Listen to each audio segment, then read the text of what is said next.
Hello, आज हम बात करते हैं calculation of solubility and solubility product by Nernst equation.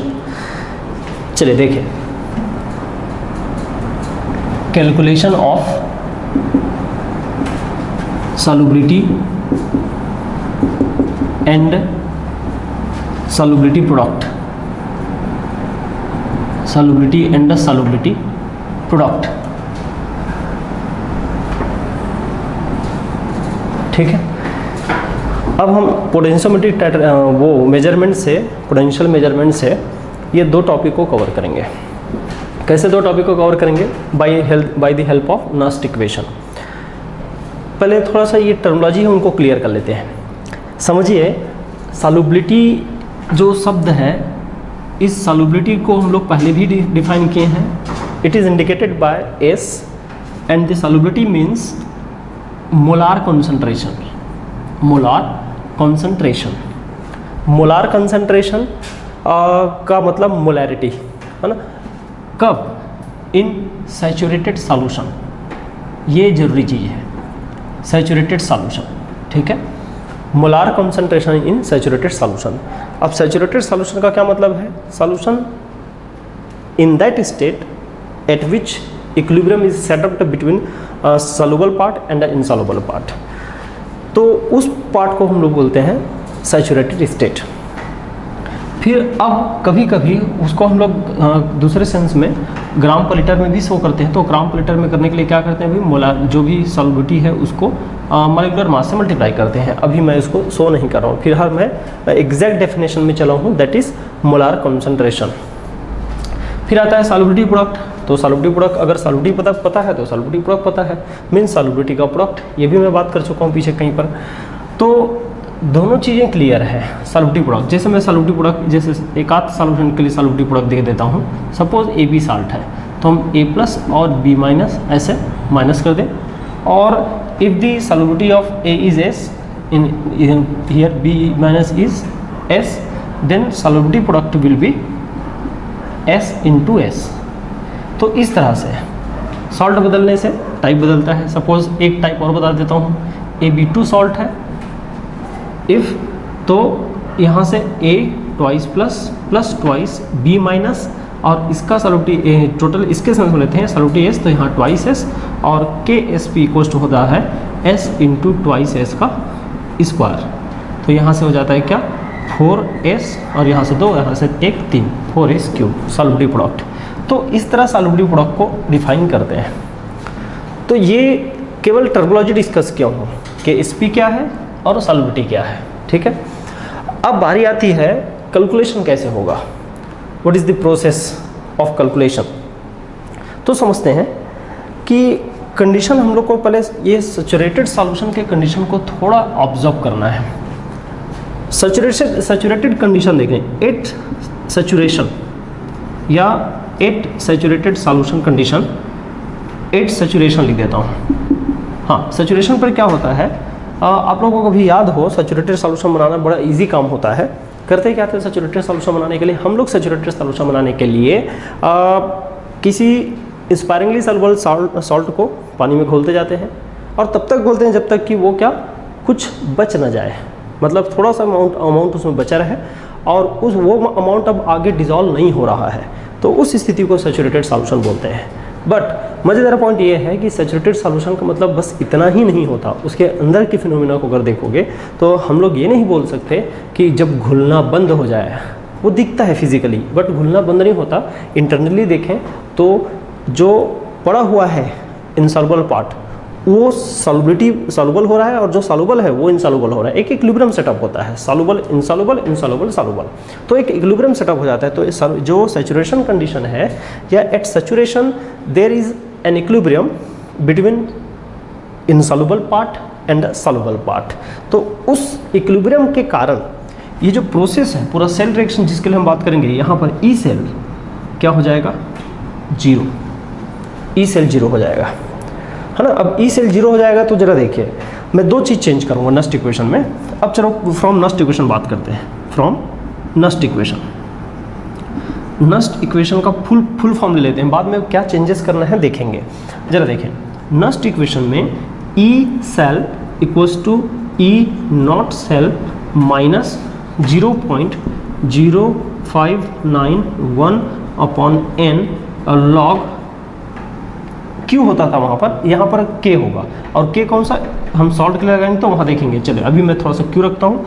अब मैं क्या क्या रिप्लेस कर रहा हूँ उसको देखिए। ये जीरो हो गया है, कौन सा, ये जीरो हो गया है, ठीक है।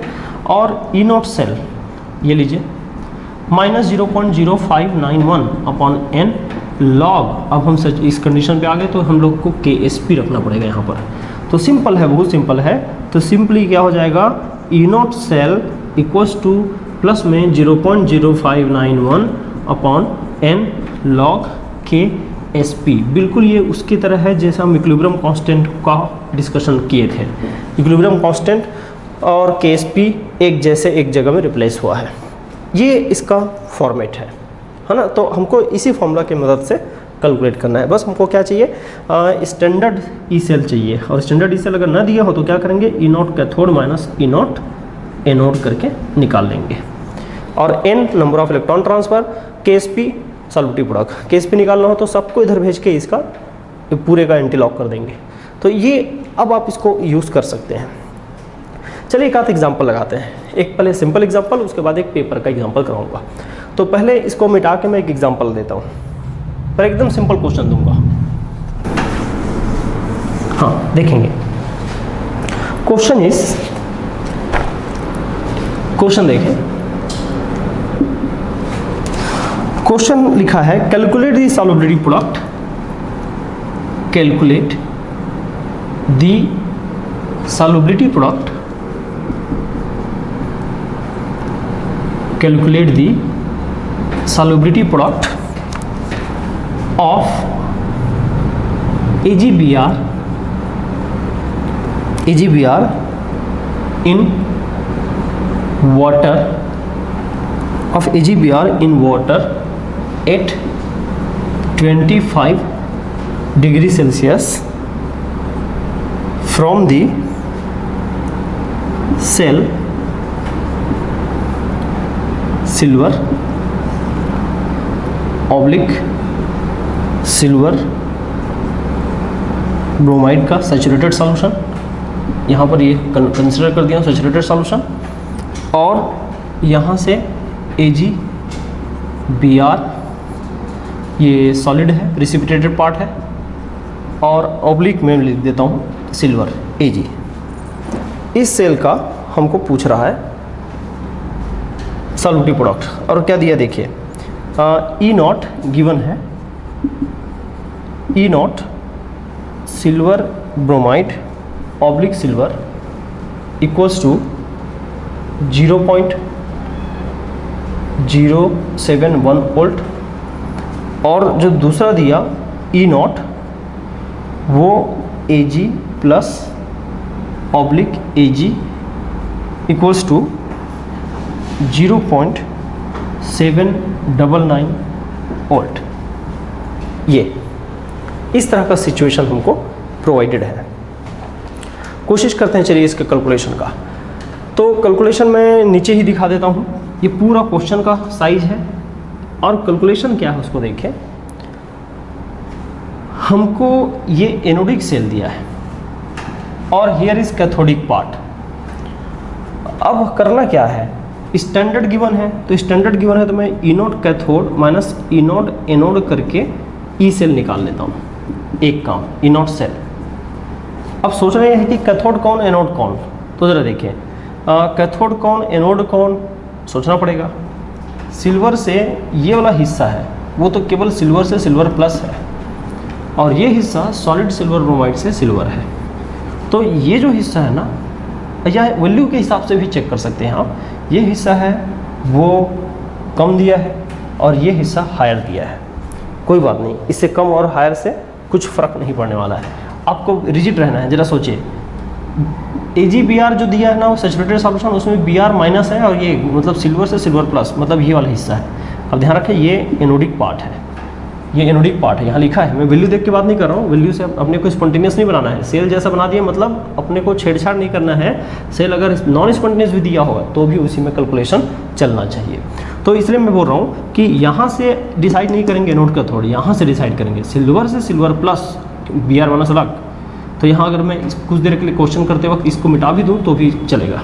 ये देखो सिल्वर से सिल्वर प्लस, अब क्लियर है, ये एनोड, और ये सिल्वर ब्रोमाइड से सिल्वर, ये क्या हो गया कैथोड।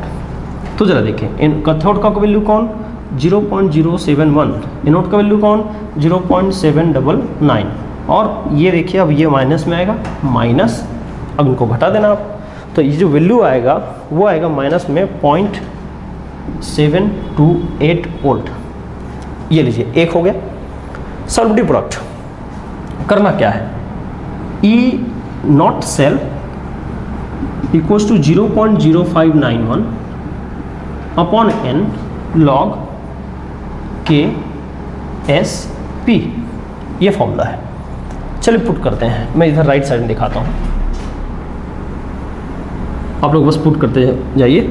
जरा देखिए क्या है, यहाँ पर चले, ई नॉट सेल ये निकल चुका है, माइनस 0.728 वोल्ट इक्वल्स टू, अब देखिए 0.0591 अपॉन एन, तो 0.0591 अपॉन एन। अच्छा एन सोच रहा है, सिल्वर से सिल्वर 1 प्लस एक इलेक्ट्रॉन का लॉस, सिल्वर 1 प्लस से सिल्वर एक इलेक्ट्रॉन का गेन, ये हो गया 1 लॉग के एस पी, ठीक है। और सॉल्वेटिव प्रोडक्ट निकालना है, के एस पी निकालना है, तो सब चीज़ गिवन है, आप आराम से काम कर सकते हैं। माइनस 0.728 डिवाइडेड बाय 0.0591 और लॉग के एस पी। अब हमको के एस पी अगर करना होगा तो इसका एंटीलॉग करना होगा, लेकिन एंटीलॉग में जाने से पहले मैं एक बार और लिख देता हूँ। ये लीजिए, इनको सॉल्व कर देता हूँ, माइनस में आएगा, और माइनस में ये आप लोग सॉल्व करेंगे, देख लेंगे माइनस में कितना आता है, मैं बता देता हूँ, माइनस 12.31 आता है, 12.31। जब भी एंटीलॉग माइनस में होता है तो हम लोग उसको ये समझते हैं कि ये भी माइनस में है और ये भी माइनस में है, और ये जो पार्ट है उसको हमको प्लस करना ज़रूरी होता है। तो उसके लिए क्या करूँगा, एक +1 और एक -1 जोड़ दूंगा, जिससे क्या है वैल्यू अनचेंज रहेगा और हमारा काम बन जाएगा। अब देखिए इसको इसके साथ और इसको इसके साथ इक्वेट कर दीजिए, ये हो गया -13 और इनको आपस में माइनस कर दीजिए, तो ये क्या हो जाएगा, प्लस हो जाएगा, प्लस, ठीक है। अब उसके बाद ये लगभग 69 हो जाएगा, 0.69, ये प्लस में होगा, तो इसको मैं लिख सकता हूँ 13 का बार 0.69, ठीक है। तो ये प्लस में है, ये माइनस में है। अब एंटीलॉग निकालना आसान होगा। अब इसका एंटीलॉग करेंगे तो एंटीलॉग करने में क्या होता है अभी, तो एंटीलॉग ऑफ 0.69 इंटू 10 का पावर -13, ये के एस पी होगा, ठीक है। और के एस पी होने के बाद अब देखिए इसका हमको एंटीलॉग निकालना है, तो किसका लॉग इसके बराबर है ये सोचना है। तो मैं ऐसी प्रेडिक्शन कर रहा हूँ, आप टेबल से एग्जैक्ट में पहुँच सकते हो।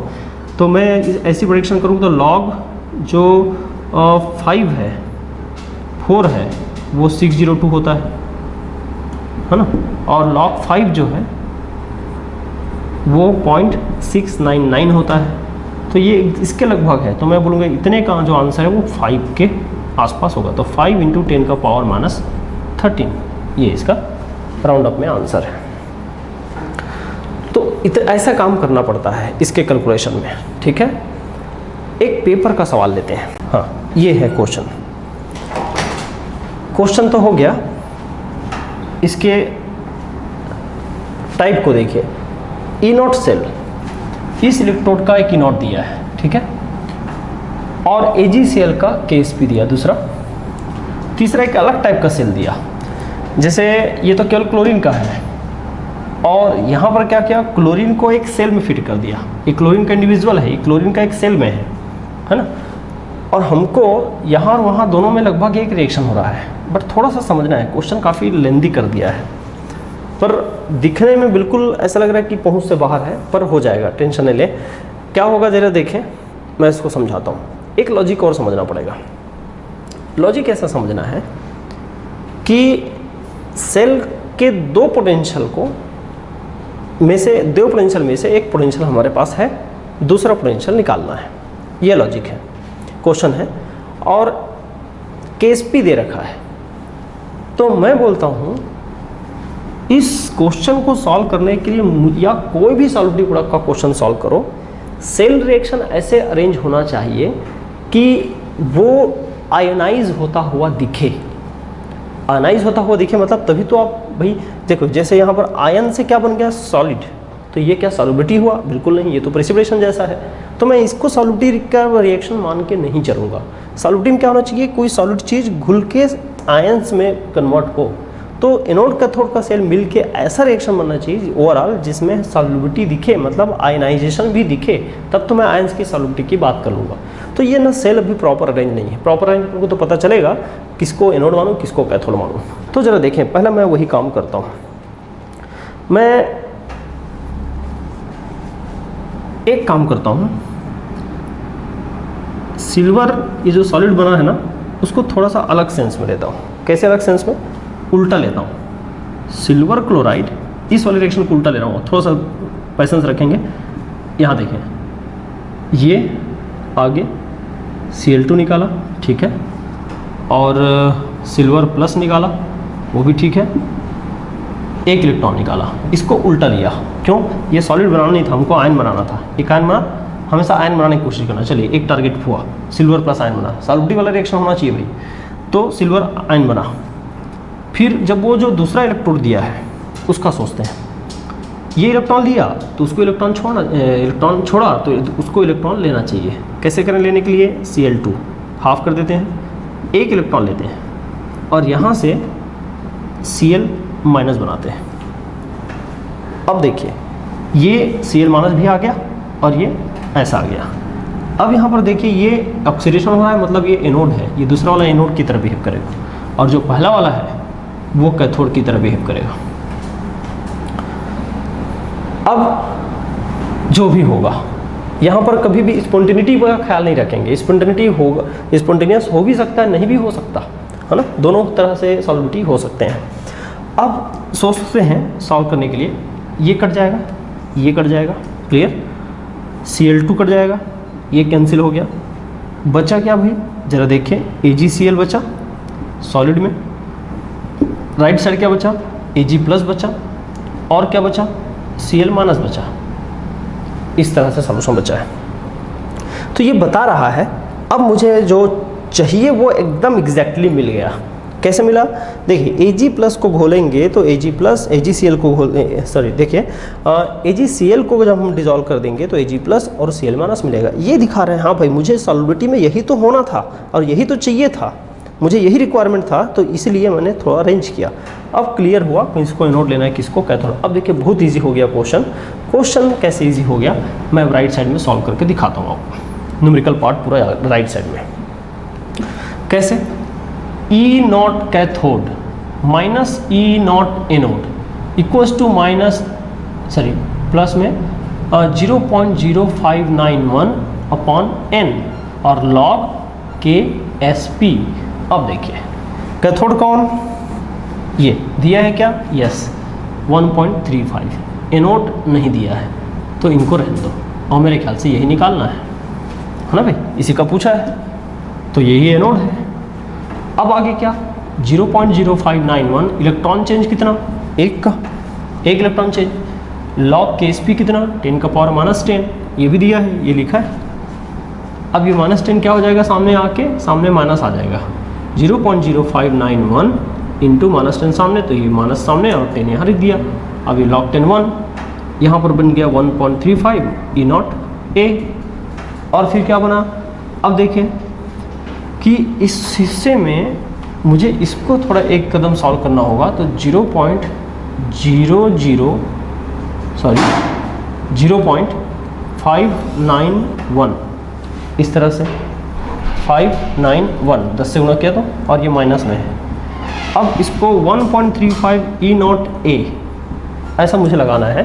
तो क्या होगा, मुझे इसको निकालना है E नॉट A, और ये हो जाएगा 1.35 और इधर आके प्लस में 0.591 और दोनों को जोड़ दे तो 1 पॉइंट कितना हो जाएगा, मेरे ख्याल से 1.95 के लगभग।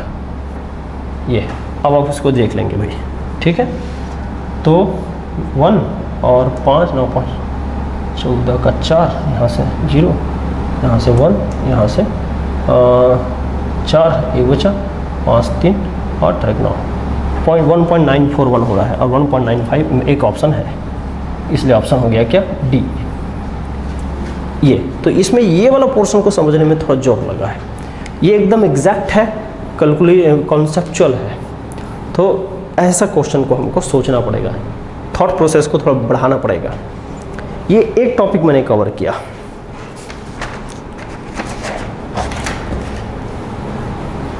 चलिए अब बात करते हैं कोरोजन पे।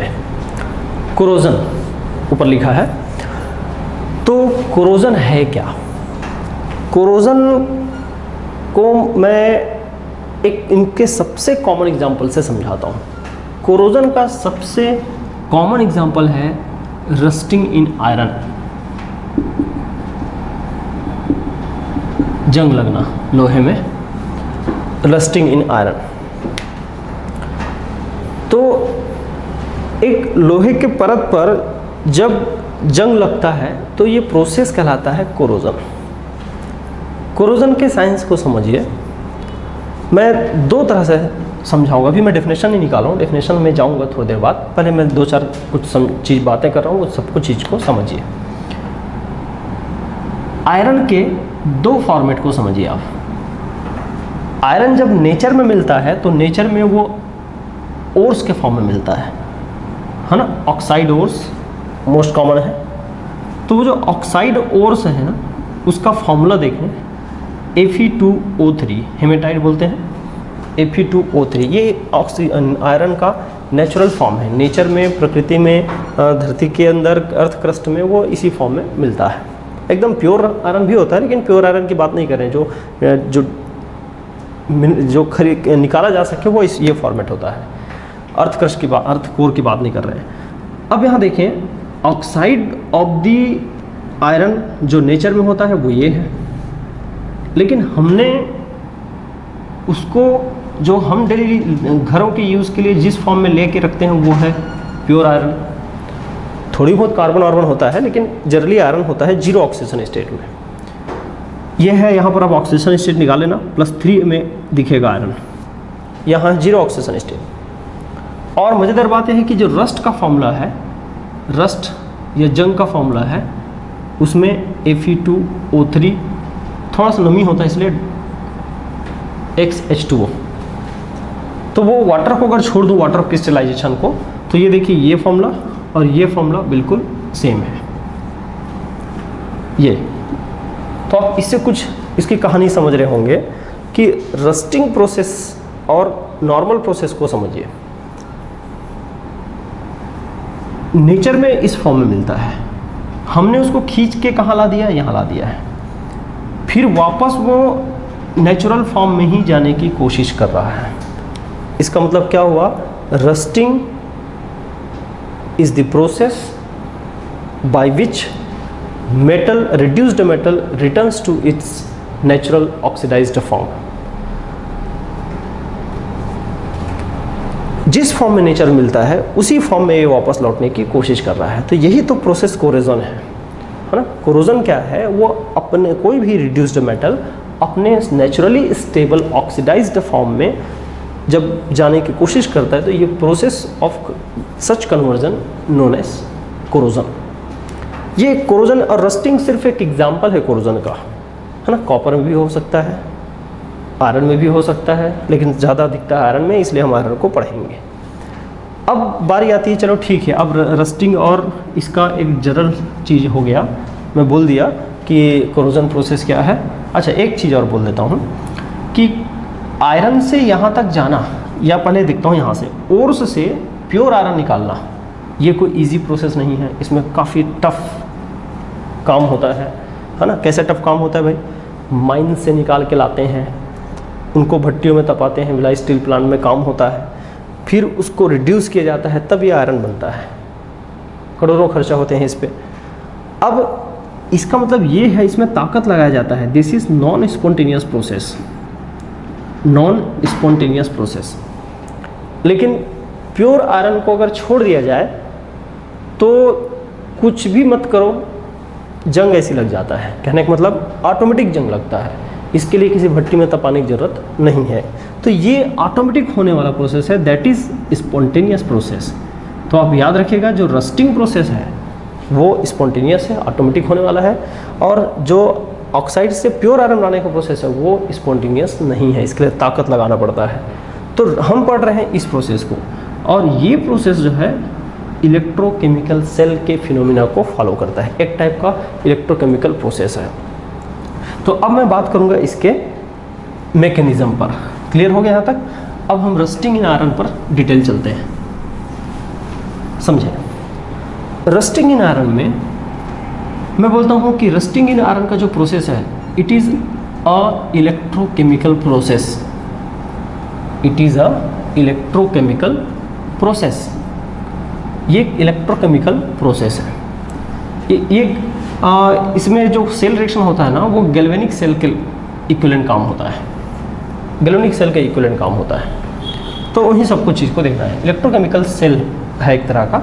चलिए मैं प्रोसेस बताता हूँ क्या होता है।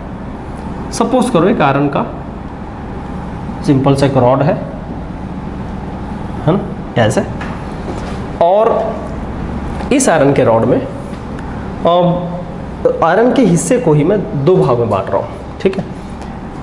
एक आयरन का ऊपरी भाग जहाँ पर नमी है, कार्बन डाइऑक्साइड का संपर्क है, वाटर का संपर्क है, ऑक्सीजन का संपर्क है, एक ऊपरी भाग है। और एक आयरन प्योर भाग जो लोहा है ना, तो ये नीचे का भाग, ये एक ऊपरी भाग। ऊपरी भाग में क्या क्या भाई? CO2 है। चलिए थोड़ा सा बड़ा करके दिखाऊं। ऊपरी भाग में क्या क्या है, पहले देखो नीचे भाग में क्या हो रहा है और ऊपरी भाग में क्या हो रहा है, उसको समझते हैं। ये जो ऊपर में जो नमी है ना, नमी मतलब वाटर H2O और CO2 है, ये लीजिए CO2, ये ऊपर के भाग में मतलब वातावरण में लोहे के संपर्क में जितना हिस्सा है, तो ये दोनों मिलकर एक्चुअल में एसिडिक पार्ट बनाता है, H2CO3, ठीक है, कार्बोनिक एसिड बोलते हैं। और जो प्योर लोहा है इसके नीचे, वो एक भाग हुआ।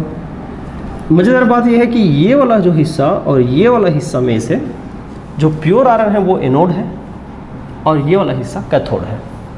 कैसे पता चला मुझे?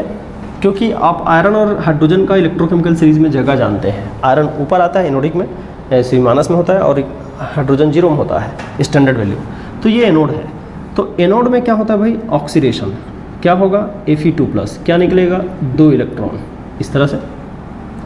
फिर ये जो 2 इलेक्ट्रॉन है वो इस सरफेस पर, भाई सरफेस के जस्ट नीचे ही बात हो रही है, तो सरफेस पर ही निकलेगा इलेक्ट्रॉन।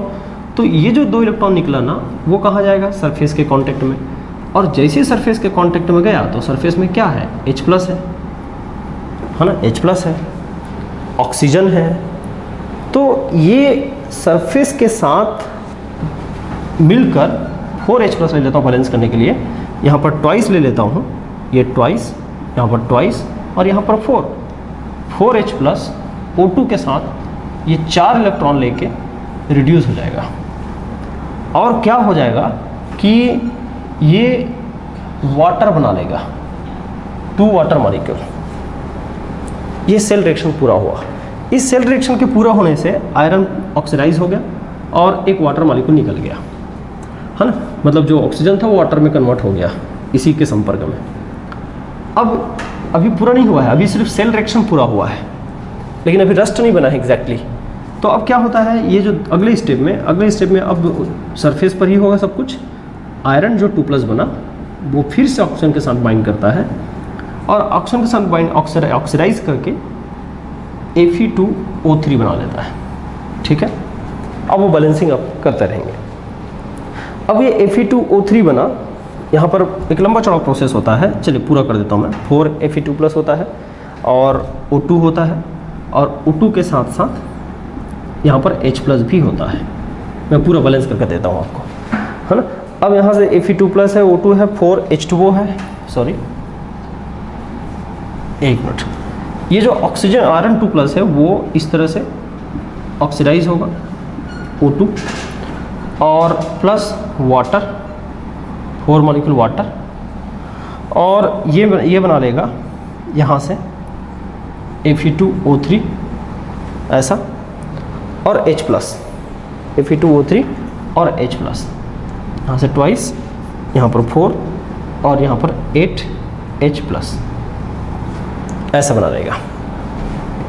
ठीक है, ये ऑक्सीडेशन है, सिंपली ऑक्सीडेशन है 4, और यहाँ से अब ऑक्सीजन को बैलेंस करो तो 4 यहाँ से 4 2 6 और यहाँ 3 2 6 बैलेंस है। तो ये +3 में आ गया, मतलब सिंपल ऑक्सीडेशन हुआ +2 से। अब क्या होगा, ये जो वाटर वगैरह बन रहा है वो नमी के साथ मिलकर क्या कर लेता है भाई, Fe2O3 नंबर में H2O, ये अब ये रस्ट बन गया। तो ये है एक्चुअल में कंप्लीट प्रोसेस लोहे में जंग लगने का या रस्टिंग का। अब बारी आती है, कंप्लीट हो गया, इसी में कंप्लीट हो गया। मैं एक बार रिकॉल कर देता हूँ। सरफेस पर वाटर और CO2 लेवल ये मिलके कार्बनिक एसिड बनाता है, जिसको हमको H प्लस चाहिए, ये कैथोड का काम करेगा। फिर जस्ट नीचे जो प्योर आयरन है उसके जस्ट नीचे, इस मॉलिक्यूल के नीचे, वो एनोड की तरह बिहेव करता है। तो एनोड में क्या होता है, ऑक्सीडेशन, इलेक्ट्रॉन निकला, इलेक्ट्रॉन इस H प्लस से कंबाइन किया, ऑक्सीजन से कंबाइन किया, वाटर बनाया, एक साइकिल पूरा हुआ। ये जो Fe2 प्लस बना वो फर्दर ऑक्सीडाइज होकर Fe3 प्लस में कन्वर्ट होता है ऑक्साइड में। ये ऑक्साइड इस नमी को लेके रस्ट बनाता है। तो ये प्रोसेस चलता है। अब रस्टिंग का मैकेनिज्म हो गया पूरा। रस्टिंग का मैकेनिज्म पूरा होने के बाद अब हमारा जो प्रोसेस अब आगे बढ़ेगा वो क्या है, वो हम क्या देखना चाह रहे हैं कि रस्टिंग चलो ठीक है, लेकिन इसमें क्या, इसके अंदर कोई क्वेश्चन है क्या? तो बिल्कुल क्वेश्चन है। क्वेश्चन को जब पॉइंट देखें, एनोड कौन, कैथोड कौन, ठीक है, फिर फॉर्मूलास वगैरह, है ना। फिर क्या है कि यहाँ एक क्वेश्चन और बनता है, अगर हम बाहर से एसिड मिलाएं तो रस्टिंग का प्रोसेस बढ़ेगा कि घटेगा? तो देखिए, बाहर से अगर आप कोई एसिडिक मीडियम में करते हो तो H प्लस अभी तो क्या है, कमज़ोर एसिड है, लेकिन अगर बाहर से पहले से एसिड प्रोवाइड कर दोगे तो उसको तो H प्लस ईजी मिलेगा, तो वो ईजिली H प्लस अवेलेबल कर दोगे तो वो रस्टिंग जल्दी होगा। कहने का मतलब एक सवाल ये बना सकते हैं, क्या एसिड रेन रस्टिंग बढ़ाता है? तो बिल्कुल बढ़ाता है, क्योंकि एसिड रेन H प्लस देगा। एसिड के प्रेजेंस में रस्टिंग फास्ट होगा, तो फास्ट होगा क्योंकि H प्लस ये अवेलेबल करा देगा एसिड। तो ये क्वेश्चन यहाँ पर हो सकता है। इनको प्रोटेक्शन के लिए कई सारे टेक्निक लेते हैं हम लोग। अब क्या करते हैं भाई, ये नमी और इसके कांटेक्ट ना बने, उनके लिए पेंट कर देते हैं, उसके ऊपर वार्निश लगा देते हैं, तो इससे ये दोनों का कांटेक्ट टूट जाता है और ये ऑक्सीडाइज होकर इलेक्ट्रॉन यहाँ से यहाँ ट्रांसफ़र नहीं हो पाता। पहले तो ऑक्सीडाइज नहीं होता, क्योंकि सेल कभी भी एनोड अकेला काम नहीं करता, कैथोड अकेला काम नहीं करता, हमेशा प्रोसेस क्या होता है, रेडॉक्स। तो इसीलिए बात कर रहा हूँ। चलिए ठीक है, ये भी समझ में आया। अब इनको बचाने के तरीके क्या है? वार्निश पेंट ये तो कॉमन तरीके हैं। तो इनको बचाने के लिए एक अच्छा खासा मेथड यूज़ करते हैं, उसको थोड़ा सा बताना है मुझे। कैथोडिक प्रोटेक्शन क्या करते हैं कि आयरन के ऊपर जिंक का कोटिंग कर देते हैं, आयरन के ऊपर जिंक का कोटिंग कर देते हैं, और इलेक्ट्रोकेमिकल सीरीज में जिंक ऊपर आता है आयरन से। तो मतलब जब तक जिंक है तब तक वो एनोड के बिहेव करेगा और ये कैथोड बिहेव करेगा, और दोनों को दोनों प्योर फॉर्म में है। तो इसको कैथोड बिहेव करने के लिए Fe2 प्लस में होना चाहिए, जो है नहीं, तो सेल पूरा नहीं होता। और इसको एनोड तो चलो ये कर ही देगा, 2 प्लस निकाल देगा, लेकिन 2 प्लस निकालेगा उसको लेगा कौन? ये तो ले नहीं सकता। तो इस तरह से सेल पूरा नहीं होता। और हम लोग क्या करते हैं, आयरन पर आयरन से ज़्यादा रिएक्टिव मेटल का कोटिंग करके